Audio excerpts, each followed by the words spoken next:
اعوذ باللہ من الشیطان الرجیم بسم اللہ الرحمن الرحیم۔ السلام علیکم ورحمۃ اللہ وبرکاتہ۔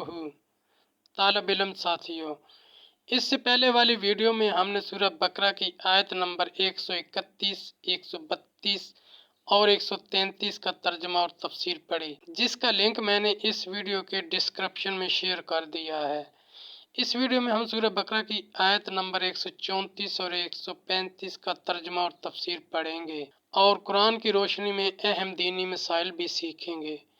فرمانے والی شان ہے کہ علم حاصل کرنا ہر مسلمان مرد عورت پر فرض ہے۔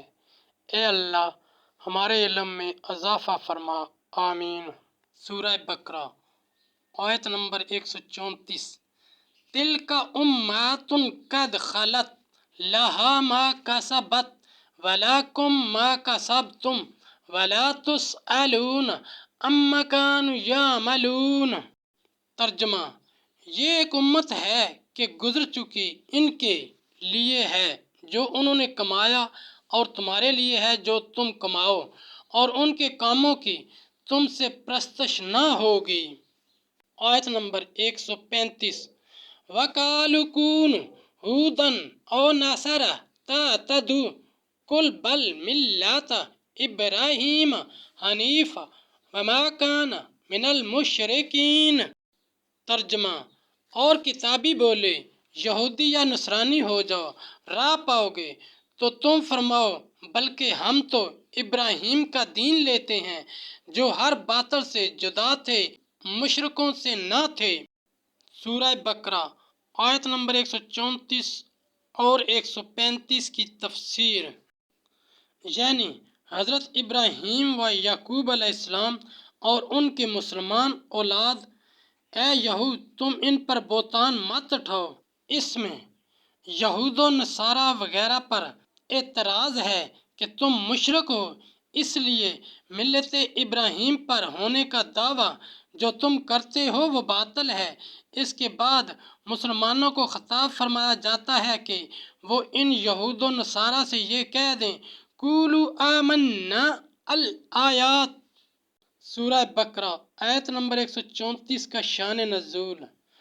حضرت ابن عباس رضی اللہ تعالی عنہ نے فرمایا کہ یہ آیت رؤوسا یہود اور نجران کے نصرانیوں کے جواب میں نازل ہوئی۔ یہودیوں نے تو مسلمانوں سے یہ کہا تھا کہ حضرت موسیٰ تمام انبیاء میں سے سب سے افضل ہیں اور توریت تمام کتابوں سے افضل ہے، اور یہودی دین تمام ادیان سے اعلیٰ ہے۔ اس کے ساتھ انہوں نے حضرت سید کائنات محمد مصطفیٰ صلی اللہ علیہ وآلہ وسلم اور انجیل و قرآن کے ساتھ کفر کر کے مسلمانوں سے کہا تھا کہ یہودی بن جاؤ۔ اس طرح نصرانیوں نے بھی اپنے ہی دین کو حق بتا کر مسلمانوں سے نصرانی ہونے کو کہا تھا۔ اس پر یہ آیت نازل ہوئی۔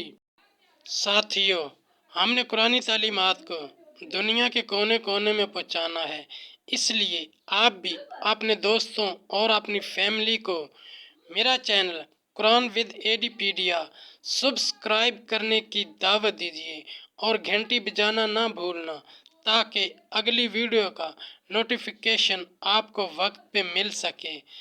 اللہ کریم ہم سب کی نیک اور جائز حاجات پوری فرمائے، آمین یا رب العالمین۔